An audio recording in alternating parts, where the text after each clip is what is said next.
Hi నమస్తే, welcome to our channel. ఏదైతే AP liquor scam సంబంధించిన సంచలన విషయాలు అయితే రోజుకోటి బయటపడుతున్న పరిస్థితి అయితే ఉంది. ముఖ్యంగా బాలాజీ గోవిందప్పకు బంగారపు బిస్కెట్లు ముడుపుల రూపంలో ఏ రకంగా బయటకు వచ్చాయని సిఐడి అధికారులు కీలక విషయాలు అయితే విచారణలో తెలిసిన పరిస్థితి అయితే ఉంది. రాజ్ కసిరెడ్డి, ఈ బాలాజీ గోవిందప్ప, భారతీయ సిమెంట్ డైరెక్టర్ ఎవరున్నారు, వీళ్ళిద్దరూ కూడా ఒక ఆర్గనైజ్డ్ క్రైమ్ నిర్వహించినట్టుగా అయితే విచారణలో అయితే తేటతెల్లమైంది.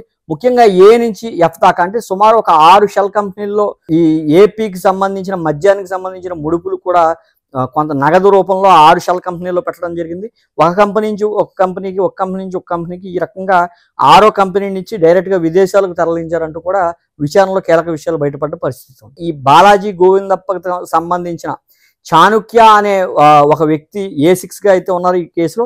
ఆ A6 చాణుక్య అయితే కీలక విషయాలు అయితే విచారణలో బయటపెట్టారు.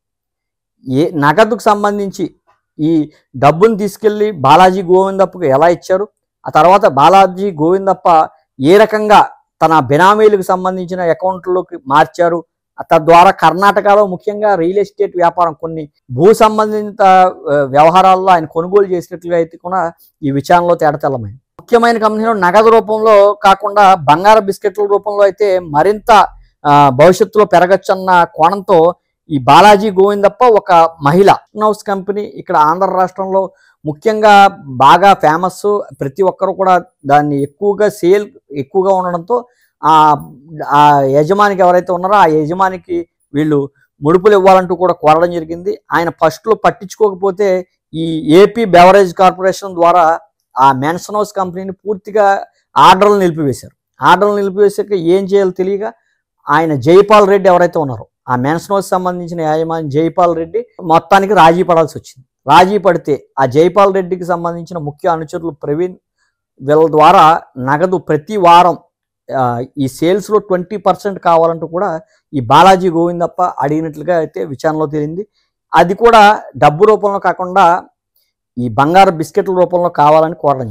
ముఖ్యంగా ఈ సంవత్సరం ఈ జగన్ పరిపాలనలో 5 సంవత్సరాలలో కూడా ఆయన 1400 కోట్ల రూపాయల లిక్కర్ ఈ మెన్షన్ హౌస్ కంపెనీ ద్వారా సేల్స్ అవ్వడం జరిగింది. అందులో 20% అంటే సుమారు 280 కోట్ల పైగా ముంబైకి సంబంధించిన జ్యువెలరీ షాపుల్లో విడతల వారీగా ఒక 5-6 జ్యువెలరీ షాపుల నుంచి ముఖ్యంగా ఈ 280 కోట్లు కూడా బంగారు బిస్కెట్ల రూపంలో ఈ బాలాజీ గోవిందప్పకు ఒక మహిళ ద్వారా దొరకడం జరిగింది. ఈ బాలాజీ గోవిందప్ప ఆ బిస్కెట్లు ఎక్కడ పెట్టారు, ఆ పాత్రధారి ఎవరు, ముఖ్యంగా ఆఖరి చెప్పకైతే సిఐడి అధికారులు వచ్చినట్టుగా తెలుస్తుంది. ఆ బిస్కెట్లు కనుక ఎక్కడ ఉన్నాయో కనుక తెలిస్తే ఈ కేసు పూర్తిగా సాల్వ్ అయిపోయింది అన్నట్లుగా అధికారులు చెప్తున్న పరిస్థితి. ఏది ఏమైనా సరే ఇది పాత్రధారైన జగన్మోహన్ రెడ్డి గారికి చుట్టుకుంటుందా అంటే అవుననే సమాధానాలు గట్టిగా వినిపిస్తున్నాయి. మరి ఏం జరుగుతుంది, జగన్మోహన్ రెడ్డి గారు ఇందులో ఉన్నారా, ఆ బంగారు బిస్కెట్లు ఈ బాలాజీ గోవిందప్ప ఎవరైతే భారతీయ సిమెంట్ డైరెక్టర్ కాబట్టి వారికే చేరాయా, ఇవన్నీ కూడా మరికొద్ది రోజుల్లో ఆధారాలతో సహా బయటపెట్టే అవకాశం అయితే ఉంది. మీ అభిప్రాయాన్ని కూడా కామెంట్ చేయండి. Thank you.